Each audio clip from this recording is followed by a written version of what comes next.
In the last movie, we talked about the Quick Start box in the lower left-hand corner. If you told Pro Tools not to show you that Quick Start menu, then you won't see that page starting up. You would see the New Session menu. So let's take a look at that now.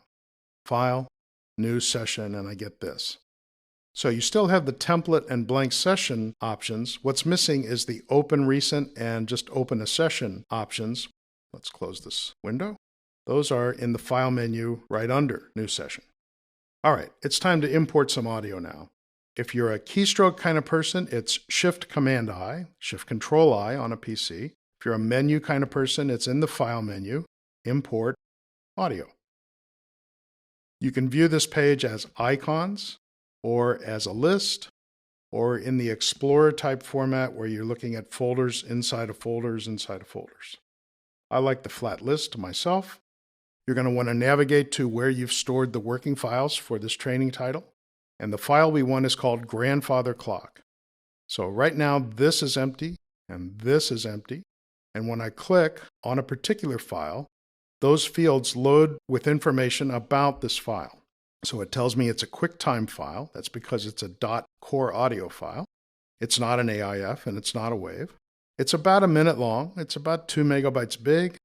And it's 1644. Well, our session, I think, was 2444. So it will have to do some converting. Sometimes this choice doesn't say convert, it says copy. That's because the file can be entered right into the session in its current format. But in this case, Pro Tools is going to have to do a little work on it. So that's not a problem. We can audition the file down here. If we click, set the volume there. And we can scrub through the file here. Okay, so I'll hit the stop button. There's play, there's stop.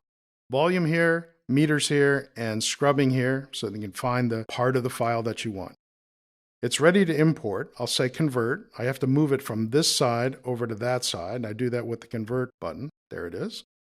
Aha, I did choose 48. I thought maybe I chose 48 at the beginning. So it does have to apply some sample rate conversion to this file. It knows that its source is that, its destination is that. I don't have a choice here. I made that choice when I created this session. I have several different types of conversion quality here. I think we talked about this when we talked about preferences. I'm always going to opt for the best quality, so I'm going to tweak it.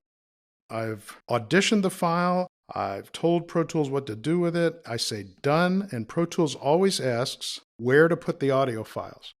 This audio files folder is inside of a session that we created called Clock Edit.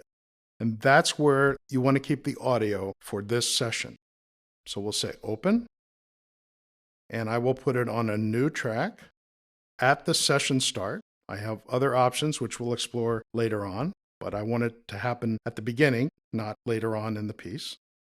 Now that may seem a little cumbersome. Let me do Shift-Command-I. We had several little tasks to do as we imported this file. Pretty soon you'll get to the point where you'll simply choose the file. You may want to audition it briefly to make sure it's what you think it is.